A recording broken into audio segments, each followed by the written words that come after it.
இயேசுவின் நாமத்தில் ஜெபிக்கிறோம் நல்ல பிதாவே. இன்னைக்கு தேவனுடைய செய்தி என்னன்னா, ஆண்டவர் சீர்கெட்டு போயிருந்த பூமியை சீர்படுத்த தான் வந்தார். இயேசு கிறிஸ்துவ நம்ம பார்க்கணும். ஆதாமுடைய காலத்துல இருந்து நம்ம பார்க்கும்போது தேவனுடைய ஒரு நோக்கம், மனுஷனை சிருஷ்டித்ததுக்கு தேவனுடைய ஒரு நோக்கம் இருந்துச்சு. அந்த நோக்கத்தை ஆண்டவர் என்ன பண்ணாரு, அந்த நோக்கத்தை நிறைவேற்றும்படியாக ஏதேனில் ஒரு தோட்டத்தை உருவாக்கி ஆதாம் ஏவாளையும் சிருஷ்டித்து அங்க ஆண்டவர் என்ன சொன்னாரு, இந்த பூமியை நீங்க ஆண்டுக்கொள்ளுங்க. பூமியெல்லாம் எல்லாத்தையும் ஆண்டவர் ஆண்டுக்கொள்ள சொன்னாரு. ஃபுல் உலகத்தையே உருவாக்கிட்டு, தோட்டத்தை உருவாக்கிட்டு, அதுல இருக்கிற எல்லாத்தையும் பழம், செடி, கொடி, மரம் எல்லாத்தையும் கொடுத்துட்டு, மிருகங்களையும் எல்லாம் கொடுத்து ஆண்டவர் இதை ஆண்டு கொள்ளுங்க அப்படின்னு சொல்லிட்டு ஆண்டு கொள்ளுகிறது மாத்திரம் இல்லை. இப்ப நீங்க ஆதியாகமம் 1:28 படிக்கணும்.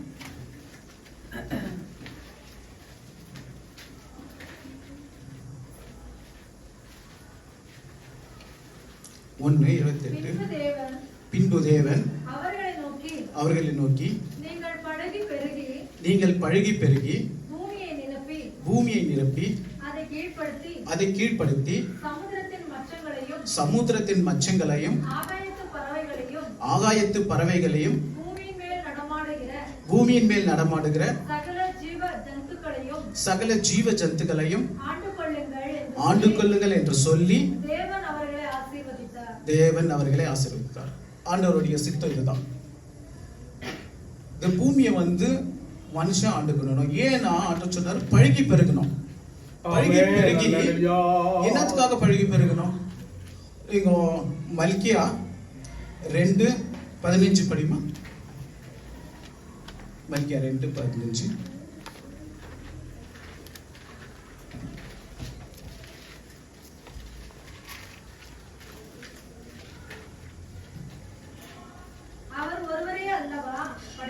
அவர் ஒருவரே அல்லவா படைத்தார். ஆவி அவரிடத்தில் பூரணமாய் இருந்தது. பின்ன ஏன் ஒருவனை படைத்தார்? தேவ பக்தியுள்ள சந்ததியை பெறும்படிதானே. ஆண்டவர் என்னத்துக்காக மனுஷனை படிச்சாருன்னு இங்க கிளியரா சொல்லுகிறாரு. என்னத்துக்காக படிச்சாரு? அவர் ஒருவனை தான் படிச்சாரு. ஆதாம மாத்திரம் தான். ஆதாம ஆணும் பெண்ணுமாக ஆதாம மாத்திரம் சிருஷ்டிச்சாரு.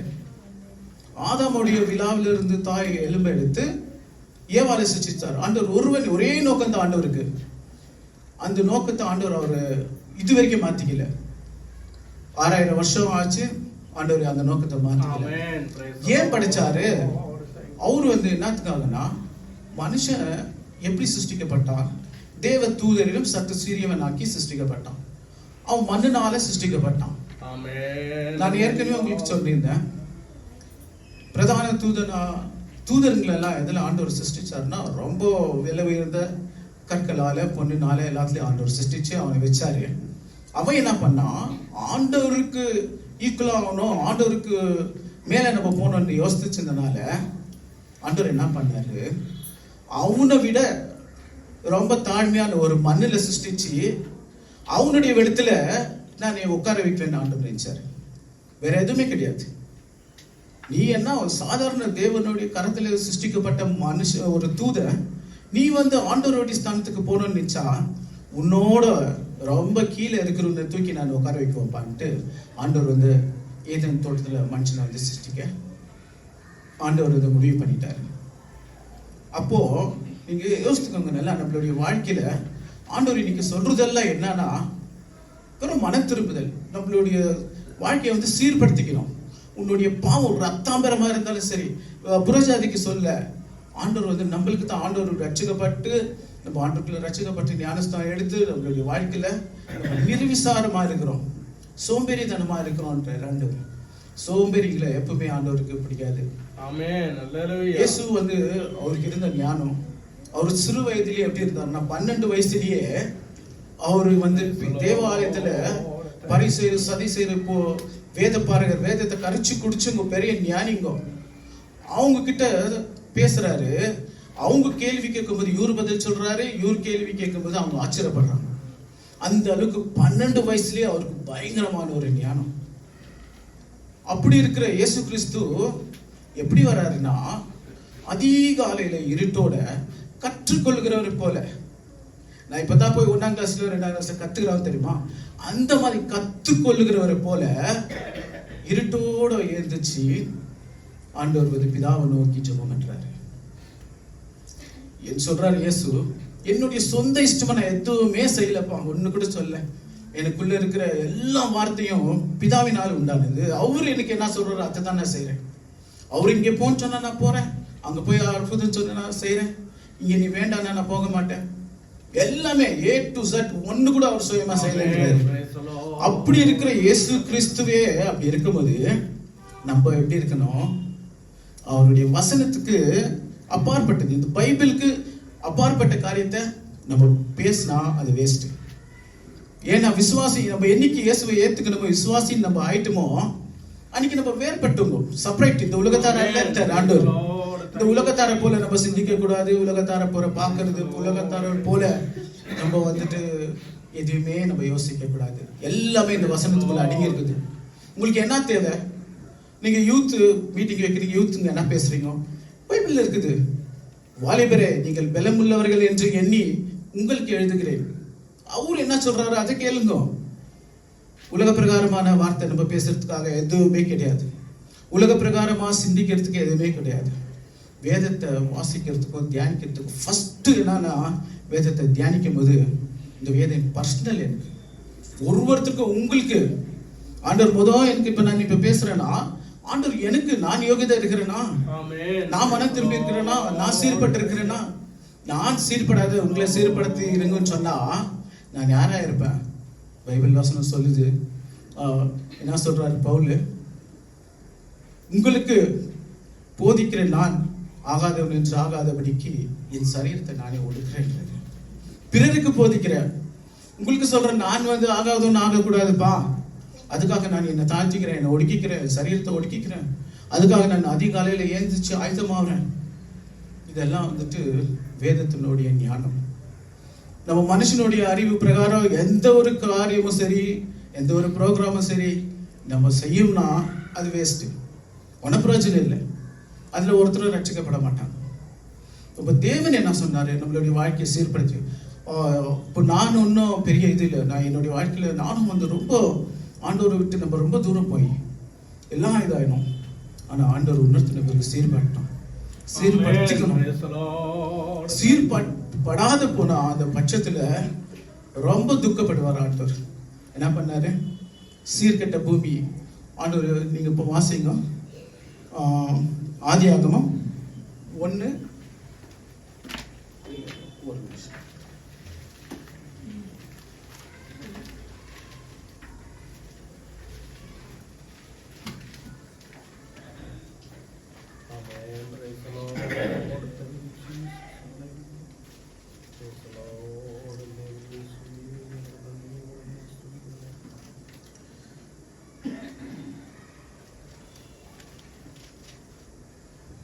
ஆதியாகமம்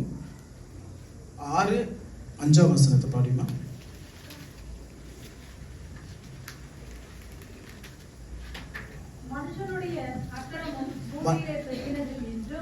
மனுஷனுடைய அக்கிரமம் பூமியிலே பெருகினது என்றும் அவனுடைய இருதயத்தின் நினைவுகளின் தோற்றமெல்லாம் நித்தமும் பொல்லாதது என்றே கர்த்தர் கண்டு தாம் பூமியிலே மனுஷனை உண்டாக்கினதற்காக கர்த்தர் மனஸ்தாபப்பட்டார். அது அவர் இருதயத்துக்கு விசனமா இருக்குது. நம்மளை உண்டாக்கிட்டு ஆண்டவர் அவர் விசனப்பட வேண்டியதாயிடுச்சு மனுஷனை. அவருடைய சேலஞ்ச் எவ்வளோ இருந்துச்சு. அவரு எவ்வளோ பெரிய ஒரு உன்னதமான ஒரு ஸ்தானத்துக்கு நம்மளை கொண்டு போய் நிக்க வைக்கணும்னு பார்த்தாரு. இந்த பூமி வந்துட்டு ஆண்டவர் என்னத்துக்காகனா, இங்க வந்து மனுஷன் ஃபார்ம் ஆகி பரலோகத்துல எடுத்துன்னு போய் வைக்கணும். தூதன் எல்லாம் அப்படியே படிச்சுட்டாரு, அவங்க அடுங்காதாயிட்டான். மனுஷனுக்கு ஒரு டெஸ்ட் வச்சிட்டாரு ஆண்டவர். எல்லாத்தையும் கொடுத்துட்டு ஆண்டவர் நன்மை தீமை அறிகிற கனியை நீ புசிக்காதேன்னு சொன்னார். வெறும் அவ்வளவுதான் கொடுத்தாரு ஆண்டவர். அது மனசாட்சியின் பிரமாணம். அப்புறமா பழைய ஏற்பாடுல வந்து என்ன பண்ணாரு, நியாய பிரமாணத்தை கொடுத்தாரு. அது நியாயப்பிரமாணம். இப்போ நம்ம வாழ்ந்துன்னு இருக்கிறது கிருபையின் பிரமாணம். யாரை வந்து நான் எப்போ சொன்னேன், நல்ல கிரியனால எதுவுமே நம்ம ரட்சிக்கப்படல, அவர் கிருபைனால நம்ம ரட்சிக்கப்பட்டோம். மனசாட்சி பிரமாணத்துல அவங்க என்ன பண்ணாங்க, அது மனசாட்சி பிரகாரம் வந்து அவங்க நடக்கல. அவங்க வந்து ஆண்டவருக்கு விரோதமான சர்ப்பம் வந்து சொல்லும்போது, சர்ப்பம்னா சர்ப்பம் இல்லை, சர்ப்பத்துக்குள்ளந்து பிசாசு வந்து வஞ்சிக்கிறான். நேரம் ஆண்டவர் எது சொல்றாரோ அதுக்கு விரோதமா தான் அவன் எப்பவுமே பேசுறது. ஆண்டவர் சொன்னார், இந்த பழத்தை நீங்க எல்லா தோட்டத்தில் இருக்கிற எல்லா பழத்தையும் சாப்பிட்டுக்கும், தோட்டத்துக்கு நடுவில் இருக்கிற இந்த நன்மை தீமை அறிகிற பழத்தை நீ சாப்பிடாத. ஒன்னும் வேற எதுவுமே தப்பு இல்லை, அந்த பழம் ஒண்ணி சாப்பிடுறதுன்னு சொல்லிட்டு. ஏன்னா ஆண்டவர் ஏன் கொடுத்தாரு அந்த பழத்தை? நீ அவரை நேசிக்கிறியா? அவருடைய வார்த்தைக்கு கீழ்படுறியா?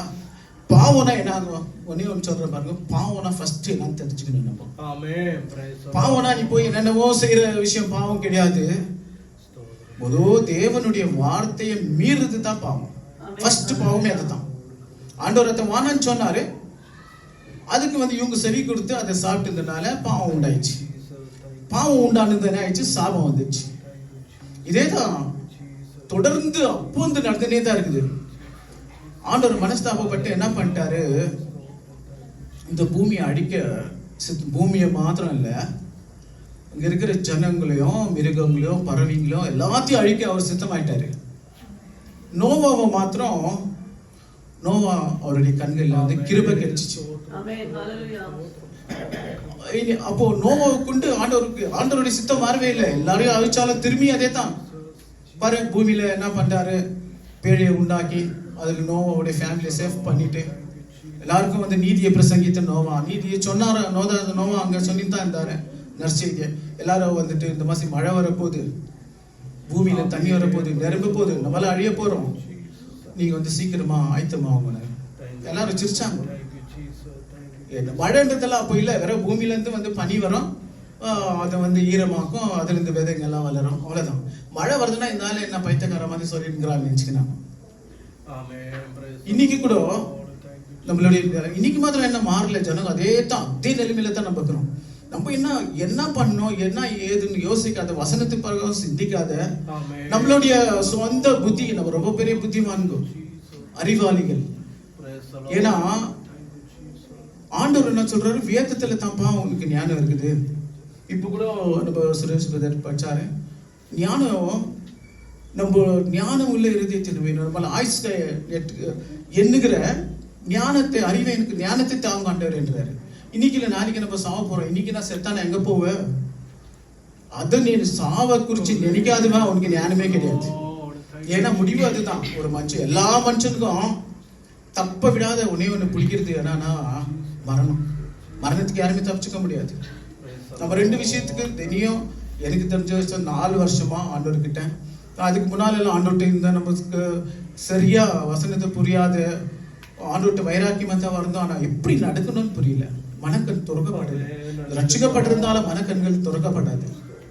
மரணத்துக்கு எவன் ஒரு மனுஷன் பயப்படுறானோ அவன் ஆண்டவருக்குள்ள கண்டிப்பா சரியா இல்லைன்னு அர்த்தம். நீங்க தப்பா நினைச்சுக்காதீங்க, உண்மை அதுதான். மரணம், இன்னைக்கு நான் செத்தா ஆண்டவரை சந்திக்க ஆயத்தமா இருக்கணும்.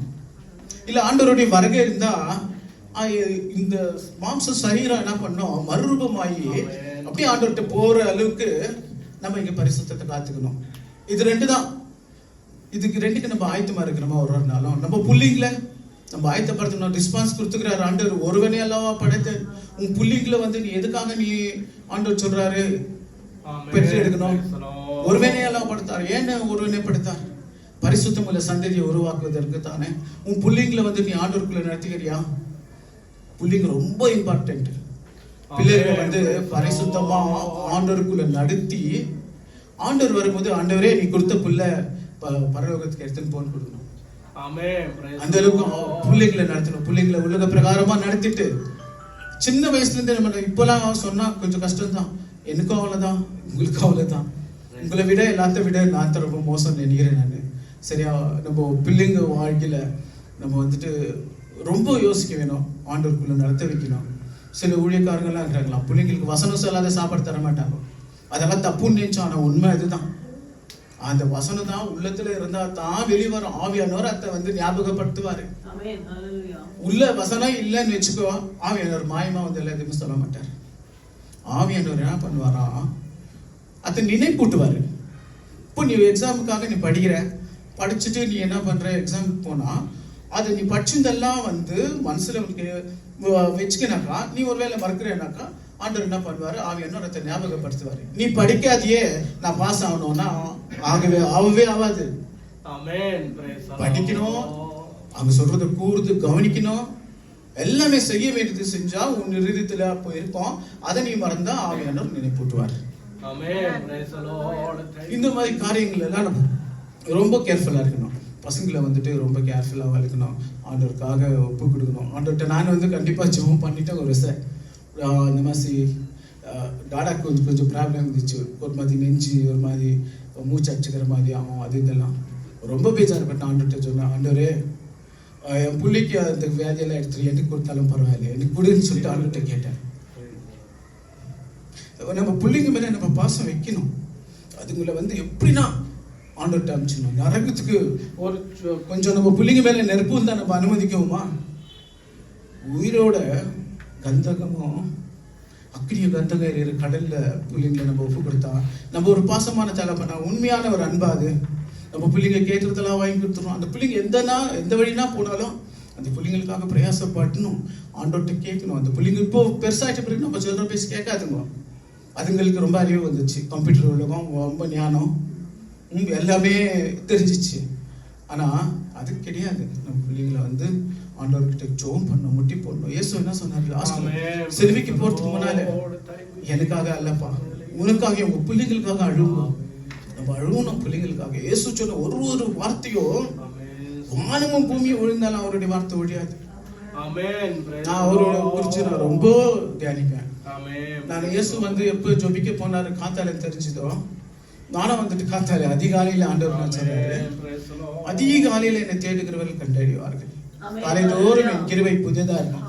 நேத்து கிருபை இல்ல, நேத்துனுடைய விசுவாசத்துக்குள்ள நான் வாழ்ந்தேன் அந்த மாதிரி இல்ல, இன்னைக்கு புதுசா தருவாரு. அனுதினமும் புதுவும் பண்ணாதான் இஸ்ரவேலர்களுக்கு வனாந்தரத்துல பழசு நீ எடுத்து வச்சா அது அழுவிடும், நாரிடும். புதுசா தரேன்றாரு.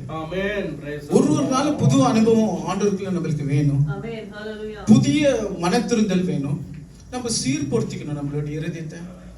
நம்மளுடைய ஏசாயால படிக்கும் போது ஆண்டவர் சொன்னாரு, உன்னுடைய பாவம் ஒரு அத்தாம்பரமா இருந்தாலும் சரி, நம்ம எவ்வளவு கடைசி பாவம் செஞ்சிருந்தாலும் சரி, ஆண்டவர் அதை மன்னிக்கிறேன்றாரு. யாருக்கு புறஜாதிக்கு சொல்ல, ரட்சிக்கப்பட்ட நம்மளுக்கு தான் சொல்றாரு. எளிய குமாரனுடைய வாழ்க்கை நீ பாரு. அவன் தகப்பன் வீட்டுல இருந்து தான் எல்லாம் ஆஸ்தி எடுத்துன்னு போனான். யாருக்காக? அவனுடைய சிநேகிதரோடு கூட இந்த உலகத்தை அனுபவிக்கிறதுக்கு அவன் ஆண்டவர்கிட்ட இருந்தே, அவங்க அப்பா கிட்ட இருந்தே எல்லாத்தையும் வாங்கின்னு போய் அங்க போய் அவன் எல்லாத்தையும் வேசி தனத்துல அழிச்சு போட்டான். ஆனா அவன் வந்து அவன் ஒரே ஒன்று மாத்திரம் கரெக்டா முடிவு பண்ணான். இனிமே இல்ல ஆண்டவரே, இனிமே நான் இதெல்லாம் எனக்கு வேணாம். என் தகப்பன் வீட்டுல என் வேலைக்காரருக்கு சாப்பிட்றது கூட எனக்கு கிடைக்கலையே, நான் இனிமே போயிடுறேன். அவர் என்ன புள்ளியா ஏத்துக்கலன்னாலும் பரவாயில்ல, ஒரு வேலைக்காரன் ஒரு விட ஏத்துக்கினா கூட போதும். அந்த மனத்தாழ்மையோட போனதும் அவர் புள்ளைக்கு மேலே ஏத்துக்கினாரு. பெரிய பிள்ளை வீட்டுல தான் இருந்தான், வயல்ல போய் எல்லாம் வேலை செஞ்சுட்டு வந்தான், அப்பானுடைய பேச்செல்லாம் கேட்டுன்னு தான் இருந்தான். ஆனா அவனுக்குள்ள ஒரு பொறாமை இருந்துச்சு பாரு. இவன் வந்தா உடனே அவன் வெளியே வந்துட்டான். வாப்பா தம்பி தானே, அவன் செத்துட்டு போயிட்டு இருந்தான், அவன் திரும்பி உயிரோட வந்துக்கிறான், நம்ம சந்தோஷப்படணும் அப்படின்னு சொன்னா, இல்ல நான் வந்த பிறகு நான் இவ்வளவு நாளா உன் பேச்சு கீழ்படுகிறேன், உன் கேட்கிறேன், எல்லாமே செய்யறேன், எனக்காக ஒரு ஆடை கூட நீ வெட்டல. அந்த மாதிரி நம்ம வந்து ஆண்டுக்குள்ளேருந்து பொறாம இருந்தா வெளியே போயிடுவோம். அந்த கெட்ட குமாரன்றவங்க எளிய குமாரன் அவன் வந்து உள்ள வந்துட்டான். எல்லா பாவத்தையும் பண்ணி மனஸ்தாபப்பட்டு அவன் உண்மையா வந்ததுனால அவன் வந்துட்டான். இன்னைக்கு வந்து நம்மளுடைய வாழ்க்கையில கண்டிப்பா நம்ம வந்து என்ன பண்ணணும், ஒன்னும் இல்லை, ஆண்டவர்கிட்ட ரொம்ப ஈஸி, சிம்பிள், ரொம்ப பெரிய விஷயம் இல்லை. நம்மளுடைய பாவங்களுக்காக நம்ம பின்மாற்றத்திற்காக ஆண்டவர்கிட்ட மனஸ்தாபப்பட்டு உண்மையா நம்ம மன்னிப்பு கேட்டு ஆண்டவர் மன்னிச்சிடறாரு. ஃபுல்லு மன்னிச்சுட்டு மன்னிச்சுட்டு அதே ஞாபகம் வச்சுருக்கிறோம். ஆண்டவர் அப்படி இல்லை. எப்படி பண்றாரா, நம்மளுடைய பாவத்தை கடலின் ஆழத்துல போட்டு மூடி மறைச்சிடுறேன். என் முதுகுக்கு பின்னால இருக்கிறது தெரியுமா, முதுகுக்கு பின்னால தூக்கி போட்டுறேன். ஆண்டவர் அப்படிப்பட்டவர். மேற்குக்கு கிழக்குக்கு எவ்வளவு தூரம் இருக்குதோ அவ்வளவு தூரம் பாவத்தை தள்ளிடுற, இனிமே நான் அதை நினைக்க மாட்டேன்றாரு. அவருடைய அன்புக்கு எவ்வளவு பெருசு யோசனை பண்ணுவாரு. நம்ம எப்பவுமே ஆண்டவர்கிட்ட வரும்போது அன்பா வரணும். பயத்துல பாருங்க, யோவான் ஞானஸ்தானம் கொடுத்துருக்கான். அங்க 2 குரூப் வருது. ஒரு குரூப் வருது, ஜனங்க வராங்க, அவங்கள வந்துட்டு அவங்க தன்னுடைய பாவத்தை அறிக்கையிட்டு ஞானஸ்தானம் எடுத்துன்னு அவருடைய ஆசீர்வாதத்தை பெற்றுன்னு போறாங்க. இன்னொரு குரூப் வருது. அந்த குரூப் யாரு? கள்ள உபதேசக்கார குரூப். உபதேசம் ரொம்ப கள்ளமா, அந்த வசனத்துக்கு அப்பாற்பட்டதா இருந்தா அது யாரு பேசினாலும் அது கள்ளு தான், அது துரு உபதேசம் தான். அவங்கள பார்த்து என்ன சொல்றாரு? வெறியன் பாம்பு குட்டிகளே, வரும் கோபாக்கிற்கு தப்பித்துக் கொள்ளலாம் என்று வகை சொன்னவன் யார்? நரகத்துக்கு போயிடுவோமே, அப்படி நரகத்துக்கு போயிடுவோமே அப்படின்னு தப்பிச்சுக்கிறதுக்காக ஞானஸ்தானம் எடுக்கிற ஒரு கூட்டம் இது. எப்படி? இது வெறியன் பாம்பு குட்டி. பாம்பு அது வலு சர்ப்பம், அதுங்க குட்டிங்க இதுங்கெல்லாம். ஆண்டவர் சொல்றாரு, நான் சொல்லல, பைபிள் நம்மளுக்கு அப்படித்தான் போதும். துருபதேசம் நம்மளுக்கு இருக்கவே கூடாது. ஈஸியான வழியில ஆண்டவரை பின்பற்றதுக்கு இல்ல எதுவா இருந்தாலும் சரி, நம்ம மகிமைப்படுறதுக்காகயோ நம்மளுடைய ஆதாயத்துக்காகயோ ஆண்டவர் கிடையாது. ஆண்டவருக்காக நம்ம ரொம்ப சிறுகணும். நம்ம வந்து ஃபோக்கஸ் ஆகக்கூடாது. குட்டி பிரதர் பேசுறாரு, அவரு எப்படி இருந்தாருன்னு தெரியுமா? எவ்வளவு மோசமா இருந்தாரு. நம்மளாம் நல்லவங்க கிடையாது, நம்ம தகுதியே கிடையாது. எல்லா மனுஷனும் பைபிள் சொல்லுது, ஒருவனும் நீதிமான் இல்லை, எல்லோரும் பாவம் செய்து தேவ மகிமையை அற்றவர்கள். ஒருத்தரும் நல்லவன் கிடையாது. அவர் கிருபையினால நம்ம ரட்சிக்கப்பட்டிருக்கிறோம், அவ்வளவுதான். அதை நீ விசுவாசித்தான் ரட்சிப்பு. மிச்ச நற்கிரியைகளினால ஆண்டவரை வந்து எதை பண்ண முடியாது. இயேசு ஆண்டவர் எப்பவுமே எல்லாத்தையும் விட்டு கொடுத்துறாரு. நான் வந்து சொல்ற பாருங்க, எல்லாம் விடுவாரு. ஆனா அவருடைய மகிமையை யாருன்னா டச் பண்ணாங்கன்னா அவங்கள வந்து ஆண்டவர் அந்த எரிச்சல் உள்ள தேவன் நான் விட மாட்டேன்றாரு. அவருடைய வார்த்தை அவர் பேசுறாரு, அவருடைய இது. அதனால அந்த மகிமை எனக்கு கிடையவே கிடையாது. எனக்கு அதுக்கு தான் சுரேஷ் பிரதர் வந்து இந்த மாதிரி இப்போ நீங்க செய்தி கூட்டுற போது பயம் வந்துடும். எங்க வீட்டுல எல்லாருக்கும் தெரியும், பயம் வந்துடும். அப்ப சொன்னதுல இருந்து அனைத்துல இருந்தே நான் ஆண்டவர்கிட்ட வசனத்தை தேடுவேன். அனைத்துல இருந்தே மழைநாள் படி விட்டுருவேன்.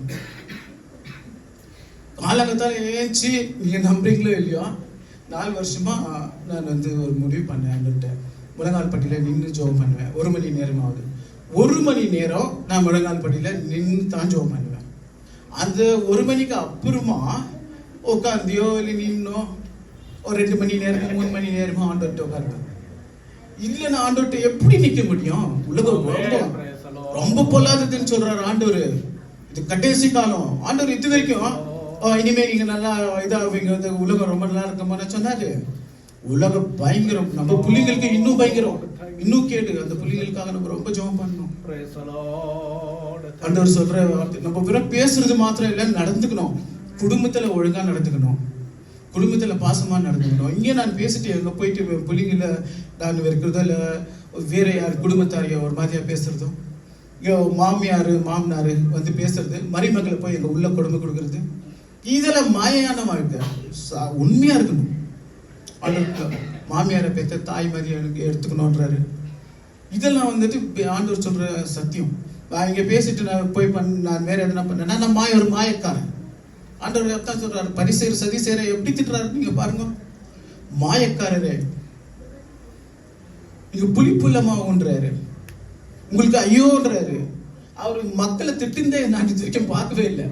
விபச்சார ஸ்திரீ வராங்க, அவங்கள விபச்சாரத்துல எல்லாரும் கல் எரிக்க ஆரம்பிச்சாங்க.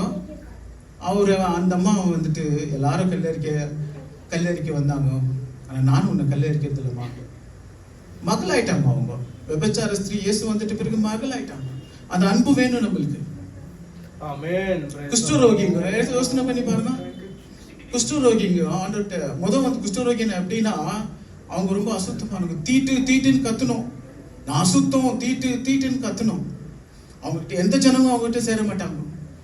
அவ்வளோ ஒரு மோசமான ஒரு இயேசுவோடைய நாட்கள்ல இருந்துச்சு. இயேசு என்ன பண்ணாரு? குஷ்டரோகியை பார்த்துட்டு, உன் குஷ்டம் நீங்க சொன்னீங்கன்னா நீங்கிட்டு இருக்கோம். குஷ்டரோகியை தொட்டாரு. ஆமென். அவரை குஷ்டரோகியை தொட்டுருவன் வந்து தீட்டானுவேன். அவர் தொட்டாரு பாரு, தொட்டும் போதே அந்த குஷ்டரோகிக்கு எப்படி இருந்திருக்கும் யோசனை பண்ணிப்பாங்க. அப்படியே பரலோகம் கெச்ச மாதிரி இருந்திருக்கும். நம்ம இன்னைக்கு யாருன்னா கொஞ்சம் சுத்தமாக்குறவங்களை பார்த்தா அப்படியே சீ தூண்டுருமே. இந்த இதெல்லாம் இருக்கக்கூடாது. இயேசு தொட்டாரு குஷ்டரோகிகளை. நம்மளுக்கு அந்த ஒரு இயேசுவோடைய அன்பு மனப்பான்மை வேணும். கிறிஸ்து மட்டும் என்னைக்கு நம்ம இயேசுவை ஏத்துக்கணுமோ, இந்த உலக பிரகாரமான சொல்றது, உலக பிரகாரமான நம்ம வழக்கம் எல்லாமே விட்டுறணும். அதான் ஆண்டவர் சொல்றாரு. என்ன சொல்றாரு? நம்ம பழைய ஏற்பாடுல பார்க்கும்போது, கர்த்தர் தேவனா இருந்தா கர்த்தர் வா, பாகால் தேவனா இருந்தா பாகால்கிட்ட போயிடு. உலகமா இயேசுவா, இது ரெண்டு தான். உலகமும் வேணும் இயேசுவும் வேணும்னா கண்டிப்பா இந்த உலகத்திற்கும் தேவனுக்கும் நீங்க ஊழியம் செய்ய முடியாதுன்றார். இந்த உலகத்தினுடைய பாரு, உலகம் பார்க்கறதுக்கு ரொம்ப நல்லா இருக்குது. ரொம்ப நல்லா ஒரு இது எல்லாரும் எப்படி வாலிப பசங்க எல்லாம் ஃபிலிம் போறதுன்னா அதுனா இதுனா அந்த ஒரு மகிமை அந்த உலகத்தினுடைய. இயேசு கிட்ட பிசாசு எடுத்துன்னு போய் காட்டான் உலகத்தினுடைய மகிமை எல்லாத்தையும். நம்மளுக்கும் காமிக்கிறான். இயேசுக்கே காமிச்சுவேன், நம்மளா இதான் கெதி மகிமையை காமிக்குவான். அப்படியே போன்லயே மகிமையை காமிச்சிடலாம். இப்போ பசங்களுக்கு நீ எதனா இது பண்ணு, இந்த ஃபோனில் ஸ்பெண்ட் பண்ணுற டைமை ரொம்ப அது ஒரு மாதிரி விக்கிரகம். நிஜமாக சொல்கிறேன் பாருங்க, ஆண்டவரை காட்டிலும் ஆண்டவருக்கு 1 மணி நேரம் கொடுத்துட்டு நீ ஃபோனுக்கு 10 மணி நேரம் கொடுத்தினா அது பயங்கர விக்கிரகமாக உன் இருதயத்தில் இருக்குது. நீ உலகத்துக்கும் ஆண்டவருக்கும் நீ சேவை செய்கிற ஒன்று இஷ்டம், அதில் ஒரு பிரயோஜனமும் கிடையாது. கல்ல போதுக்குன்னா மாறிடணும். புளிப்புல மாவு, கொஞ்சம் மாவுல கொஞ்சம் புளித்த மாவு ஆண்டவர் சொல்றாரு. நிறைய மாவோட கூட நீ வந்து சேர்த்தினா எல்லா மாவும் புளிப்பாயிடும். இந்த உலகத்தோடு நீ சேர்க்க கூடாது. எப்பவுமே வேறு பிரிக்கிறாரு. ஆதி ஆகமத்துல இருந்து நீ பாரு, காயனுடைய சந்ததி நீ பாரு. அவங்க தான் என்ன பண்ணாங்க, கிண்ணறையும் நாகஸ்வரம் இரும்பு பித்தளை இந்த மாதிரி விஷயத்துல எல்லாம் அவங்க தான் ஃபர்ஸ்ட். ஆனா ஆபேல கொண்டுட்ட பிறகு சேத்துன்ற ஒருத்தர் ஆண்டவர் கொடுத்தாரு. அந்த சேத்தினுடைய சந்ததியில வந்துங்க பாரு, ஏனோக்கு 300 வருஷம் தேவனோடு சஞ்சரித்து மரணத்தை காணாத எடுத்துக்கொள்ளப்பட்டார். அவருடைய சந்ததியில வந்து ஒரு தான் நோவா. இப்படி ஒரு சந்தி உலக பிரகாரமான ஒரு சந்ததி, இன்னொன்னு வந்து தேவனோடு இருக்கிற சந்ததி. அப்படி நம்ம கரெக்டா நம்மள இன்னைக்கு வந்து நம்மளுக்கு வந்து ஆண்டவர் சொல்லிக்கிறது என்னன்னா, நம்மளுடைய வாழ்க்கை திருத்திக்கணும், கரெக்ஷன் பண்ணிக்கணும். நான் பாவி இல்லைன்னு சொன்னா ஆண்டவர் சொல்றாரு, நம்ம பாவி இல்லைன்னு சொன்னா நம்மள போல வஞ்சிக்கப்படுறவங்க யாருமே கிடையாது. நம்ம எல்லாம் பாவி தான், சின்ன சின்ன பாவம் வருது, நம்ம யாருமே நீதிமான் இல்லை. இப்போ இன்னைக்கு எதுல இருந்து விழுந்தியோ எழுந்திரிச்சிருன்றாரு. அதுல இருந்து எழுந்திரிச்சிரு. தன்னைத்தான் ஆராய்ந்து அறிகிறவன் நியாயத்திருக்கப்படான். உன்னை நீயே வந்து ஆராயணும், வேற ஒருத்தர் இல்லை. உன்னை பைபிள் வச்சுக்கோ. இந்த பைபிள்ல இருக்கிற வசனத்திற்கும் என்னுடைய வாழ்க்கைக்கும் நான் என்ன நடந்துன்னு இருக்கிறேன், எப்படி இருக்கிறேன், இதை வச்சு நீ சீர்படுத்திக்கோ. இதை வச்சு நம்ம சீர்படுத்திக்கின்னு அதுக்கு ரொம்ப ரொம்ப கஷ்டம்தான், இல்லைன்னு சொல்ல, ரொம்ப கஷ்டம் சீர்படுத்திக்கணும். ரட்சிக்கப்படாதவங்க எல்லாருமே சரி ஆண்டவரை சொந்த ரட்சகரா நம்ம ஏற்றுக்கணும். ஏன்னா ரட்சிக்கப்படலைன்னா நீ அவருக்குள்ளவே வரல. இன்னும் நீ வந்து மனஸ்தாபப்பட்டு ஆண்டவர்கிட்ட மன்னிப்பு கேட்டு ரொம்ப சிம்பிள் அது. ஆண்டவர் 1 கோடி ரூபாய் கொடுன்னு சொல்லியே ரட்சிப்பு ரொம்ப இலவசமா கொடுத்தாரு. ஆண்டவர் எப்பவுமே நீங்க பாருங்க, பூமியில எது ரொம்ப காஸ்ட்லி ஆகுதோ அதை ஃப்ரீயா கொடுத்துருவாரு. மனுஷனுடைய வாழ்க்கைக்கு அவன் உயிர் வாழ்றதுக்கு ரொம்ப காஸ்ட்லியா இருந்து ரொம்ப தேவையா இருந்து ஆக்சிஜன், அது ஃப்ரீயா கொடுத்துட்டான். கொரோனா காலத்துல ஒரே ஒரு ஆக்சிஜன் இல்லாத அவங்க செத்தாங்க, ஃப்ரீயா கொடுத்தாரு. தண்ணி இலவசமா கொடுத்துக்கிறாரு. கொஞ்சம் ரேட்டு, சின்ன சின்ன ரேட்டுங்க தான் அதெல்லாம். அதே மாதிரி ரட்சிப்பை வந்துட்டு இலவசமா கொடுத்துட்டாரு, ரொம்ப ஈஸியா கொடுத்தாரு. இதைத்தான் நாகமானுடைய குஷ்டகம் மாறத்துக்கு எலிசா என்ன சொன்னாரு, போய் நீ அவர் சொன்ன குளத்துல போய் 7 வருஷம் நீ மூழ்கி எழுந்திருந்தாரு. இவர் என்ன பண்ணாரு, 1 வருஷம் 2 வருஷம் என்ன இது, இவரு எலிசா வேற எதோ சொல்வாருன்னு பார்த்தாரு. ஒண்ணுமே சொல்ல எலிசா. நீ போய் அங்க அந்த நதியில வந்து நீ மூழ்கி எழுந்திரி அந்த கொழுத்துல இருந்தாரு. இவரு 6 வருஷம் எழுந்திரிச்சு பார்த்தாரு. அவள வேலைக்காரன் என்ன சொல்றான், அவர் ஏதோ பெரிய காரியத்தை கொடுத்திருந்தா நீ செஞ்சுக்க மாட்டியா, சின்ன விஷயத்தானே சொன்னாரு, வேற ஒண்ணு முழிக்கத்தானே எழுந்திருக்க சொன்னாரு. நீ ஏந்திரிக்கும் போது 7வது வயசுல எழுந்திரிச்ச உடனே சின்ன குழந்தை போல அவருடைய சரீரம் மாறிடுச்சு. இன்னைக்கு கூட அவளுதான். நம்ம ஆண்டவராகிய இயேசு கிறிஸ்துவை விசுவாசிச்சு நம்ம அறிக்கையிட்டு நம்ம பாவத்தை விட்டு விட்டோமா, நம்ம ரட்சிக்கப்பட்டுறோம். சிம்பிள். அது யாரும் ஒத்துக்குவாங்களா? நான் ரட்சிக்கப்பட்டேன்னா அவ்வளவு ஈஸியா கொடுத்துக்கிறாரு. அந்த விலையேறப்பட்ட ரட்சிப்பை நீ தாமதம் பண்ணினாலும் சரி, அதை நீ அவமதிச்சினாலும் சரி, ஆண்டவர் வரும்போது கணக்கு கொடுக்கணும். உங்க ஞாபகம் வச்சுக்கோங்க. ரட்சிக்கப்படாத, ஞானஸ்தானம் எடுக்காத நம்ம எந்த ஒரு சபையினுடைய ஆலோசனையில இருக்க முடியாது. அது தகுதியற்றது. தேவனுடைய வேலையில நீங்க வேண்டதை பாருங்க. எனக்கு ரொம்ப வசனம் மறந்துடுறேங்க. நான் எங்க இது எல்லாம் எதுன்னு மறந்துடுறேன். எரேமியா 48:10 படிமா. எரேமியா 48:10. எரேமியா 48:10.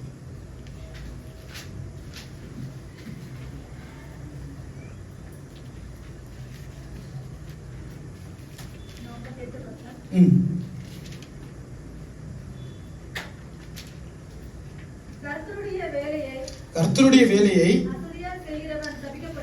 அசதியாய் செய்கிறவன் சபிக்கப்பட்டவன். எப்படி யோசனை பண்ணி பாருங்க. அவருடைய வேலை நம்ம ஆண்டவருக்குள்ள சீர்படுறது அவருடைய வேலை, பிள்ளைங்களை ஆண்டவருக்குள்ள நடத்துறது அவருடைய வேலை, சபையை நடத்துறது அவருடைய வேலை.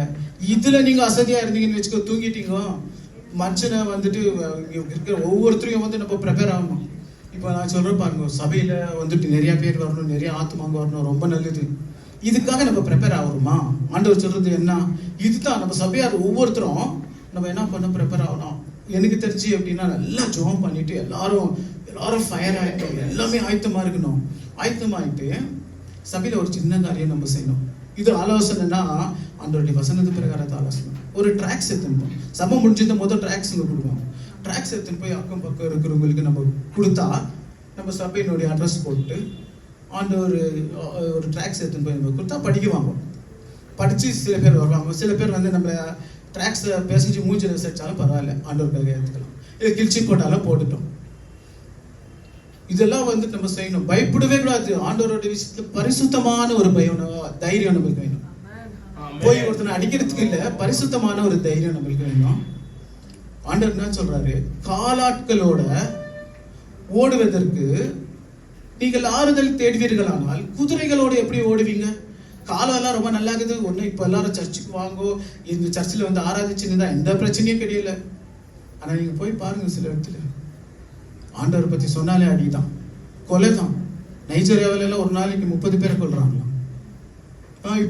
இப்படிப்பட்ட நேரத்தில் எப்படி வாழ முடியும்? குதிரைங்களோட நீங்க எப்படி ஓடுவீங்க? இந்த மாதிரி விஷயத்தெல்லாம் நம்ம எடுத்துக்கணும். கண்டிப்பா ஆண்டவர் ஒரு சின்ன ஜெபம் பண்ணிட்டு கொஞ்ச நேரம் நம்ம ஆராதிச்சுட்டு கொஞ்ச நேரம் போயிட்டு ஆண்டவருக்கு என்ன பெருசா நம்ம செஞ்சுட்ட மாதிரி ஒரு சாட்டிஸ்ஃபேக்ஷன். ஆண்டவர் விஷயத்துல சாட்டிஸ்ஃபேக்ஷனே ஆகக்கூடாது. நீ எவ்வளவு செஞ்சாலும் இன்னும் ஆண்டவர் சொல்றாரு, மகிமையின் மேல் மகிமை அடிக்கணும். பரிசுத்தமான இன்னும் பரிசுத்தமாகட்டும். இந்த சரீரம் எப்படிங்க மகிமையாகணும்? நீங்க நல்லா யோசனை பண்ணிக்கோங்க.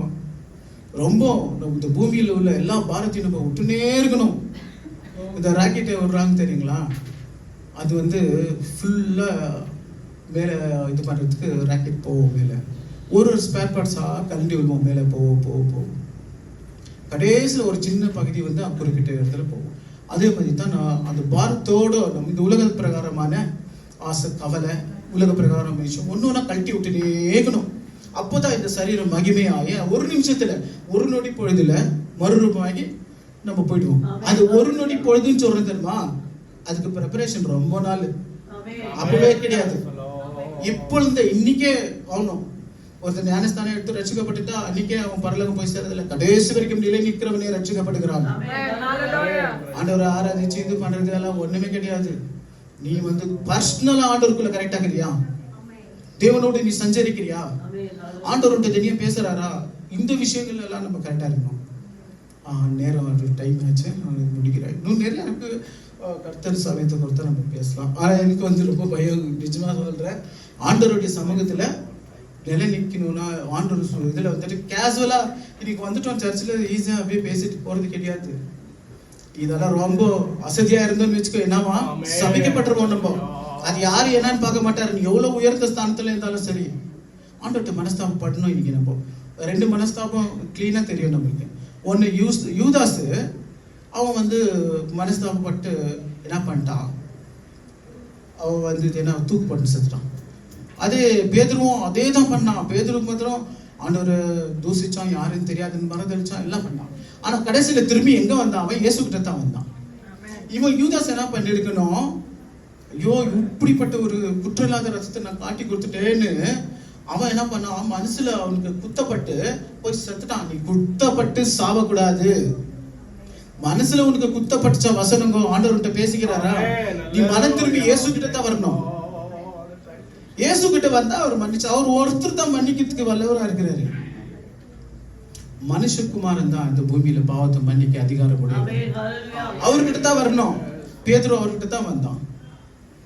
பேதுருவை பார்த்து ஆண்டவர் என்ன சொல்லிட்டாரா? ஒன்னும் சொல்லு. பேதுருவே, நீ நான் சொன்ன மாதிரியே நீ என்னை மறந்துட்டு 3 சேவை குறிப்புல 3 வருஷம் நீ என்னை மறந்தளிச்சிட்டேன்னு கேட்டாரா? கேட்கவே கிடையாது. நம்மனா கேட்டுருவோம், நான் சொன்ன மாதிரியே பண்ணிட்டியாப்பா நீ. இயேசு கேட்குது. இயேசு அதுக்கு பதிலாக அவருடைய பதவியை கொடுத்தாரு. என் மந்தியை மேய்க்கிறியா, என்னை நேசிக்கிறியான்னு. அப்படிப்பட்ட ரொம்ப நல்ல அன்புள்ள ஆண்டவர். அவரை நம்ம அவர்கிட்ட நம்ம மனம் திரும்பி ஆண்டவர்கிட்ட நம்ம சீர்படுத்திக்கின்னு ஆண்டவர்கிட்ட நம்ம கரெக்டா ஃபயரா வாழணும். ஆண்டவர்கிட்ட உண்மையா உத்தமமா வந்துட்டுமா, களத்துல கை வச்சுட்டுமா, 100க்கு 100 இருக்கலாம். விடு, இது உலகத்தை மறந்துடலாம். உலகத்தினுடைய நிஜமா உலகம் வந்து சாதாரண விஷயம் கிடையாது. உலகம் ரொம்ப பயங்கரம். உலகம்ன்றது ரொம்ப சாதாரண விஷயமே கிடையாது. வயசு பசங்களுக்கு ரொம்ப கஷ்டம். ஆண்டவர்கிட்ட கெட்டே பிடிச்சிக்கோங்க. ஆண்டவர் ஒண்டித்தான் நம்மளுக்கு மீட்பு, அவர் ஒண்டிதான் ரட்சிப்பு. ஆண்டவர்கிட்ட சொன்ன வார்த்தை இது. ஆண்டவர் நம்மளுக்கு உங்களுக்கு ஆண்டவராக பேசியிருந்தாருன்னு சொன்னா நீங்க வெளியே போறதுக்குள்ளே நீங்க மறக்கக்கூடாது. இருதயத்துல விதைச்சுக்கிறாரா, அதுக்காக நம்ம என்ன பண்ணோம், ப்ராக்டிஸ் பண்ணி ஆண்டவர்கிட்ட ஒப்பு கொடுத்து நம்ம சீர்படணும். அவ்வளவுதான். அது ஒரு சின்ன இந்த நேரத்தை கொடுத்ததுக்காக நான் நன்றி சொல்றேன். ஒரு ஜெபம் பண்ணி முடிக்கலாம். ஹல்லேலூயா. ஸ்தோத்திரிக்கிறது தகப்பனே. அப்பா, நீதிபரரே, உத்தமரே, உண்மையுள்ளவரே, பரிசுத்தரே, அப்பா கர்த்தாவே, உங்களுடைய வார்த்தைகளை ஆண்டவரே நான் பேச அஞ்சினேன், ஆனாலும் நீர் பேசினீர். உங்களுடைய வார்த்தைகளை ஆண்டவரே யார் யாருக்கு நீர் கொடுத்திருக்கிறீர்களோ